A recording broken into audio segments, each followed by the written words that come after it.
I should have slammed the door in her face, but she looked at me, same eyes, same tired smile, and I've always been bad at saying no.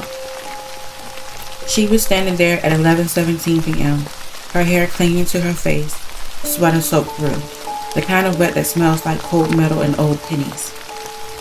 Said her name was Elise, said she'd been walking for hours and just needed a place to stay just for the night.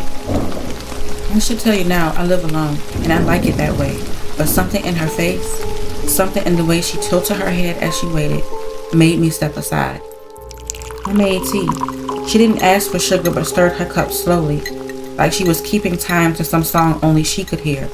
Her eyes never really blinked. When she laughed, it was delayed, half a second too late, like she was copying me.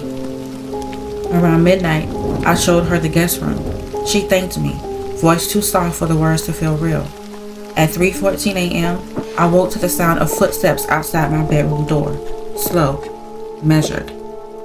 When I sat up, she was already watching me from the shadows in the doorway. "Elise?" I whispered. She tilted her head. "You talk in your sleep," she said. "It's beautiful." She turned and walked back to her room without another word. By morning, the rain had stopped.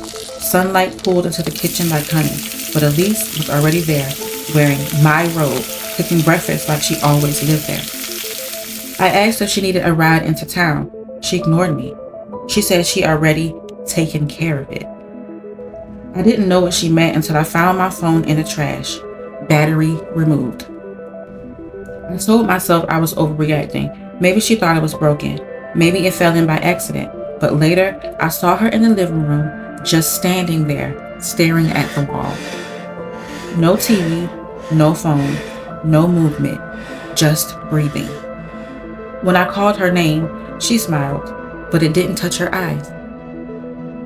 I decided I'd asked her to leave, but when I tried, the words got stuck in my throat.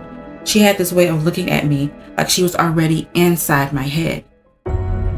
That night, I locked my bedroom door. The scratching started at 2 a.m., gentle at first, then harder, then her voice. "You invited me in. You can't just uninvite me." I shouted that I'd call the police. She laughed, light, musical, wrong. The sound stopped. By dawn, she was gone. No robe, no sign of breakfast, no Elise. I told myself it was over. I even made coffee, sat at the table, and breathed for the first time in 24 hours. Then my bedroom door clicked shut upstairs. When I opened it, the room looked normal until I noticed my pillows. Every single one had been turned so the seams faced up. In the center of the bed was a note, just 3 words. "I like you." That night, I didn't lock my door. I wanted to catch her in the act. But around 1 a.m., I woke to find myself standing in the hallway. She was behind me, whispering something I couldn't hear. When I turned, she was gone. I tried to leave. My car keys were missing. My front door deadbolt was jammed from the inside. From the kitchen came the sound of boiling water.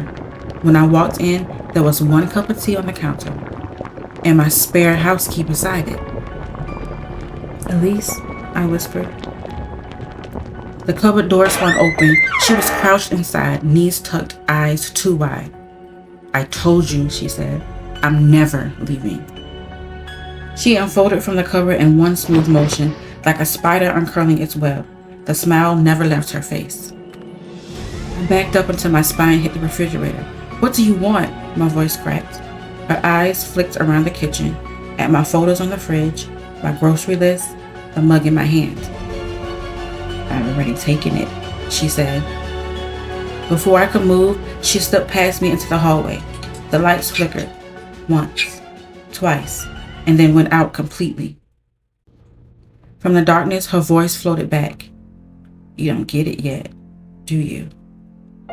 I groped for my phone, forgetting it was gone. The only light came from the faint glow under the basement door. Every instinct told me, don't go down there. But when I opened the door, the light wasn't a bulb. It was dozens of candles. They lined the floor leading to the far wall, where my bedroom mirror leaned against the concrete.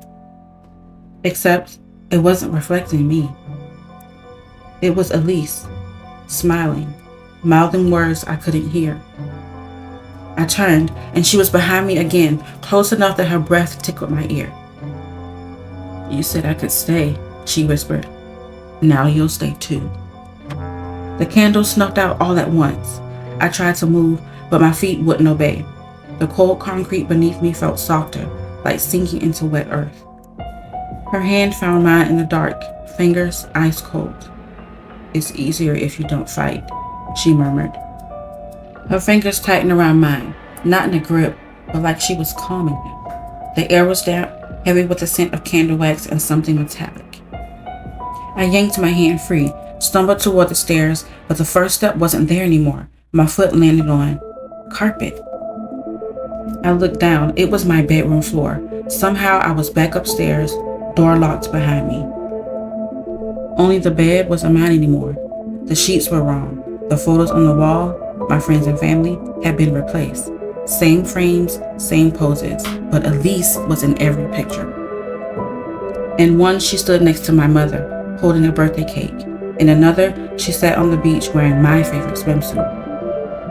"We've been together for so long," she said from behind me. "You just forgot." I bolted for the front door, wrenching at the deadbolt until my fingers hurt. When it finally swung open, sunlight poured in. Relief surged through me until I stepped outside. It wasn't my street. The houses were different.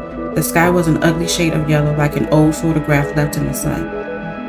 And on every porch, there she was, Elise, dozens of her, standing, watching, smiling. This is DistHERbia, because the scarier stories, they're always about her.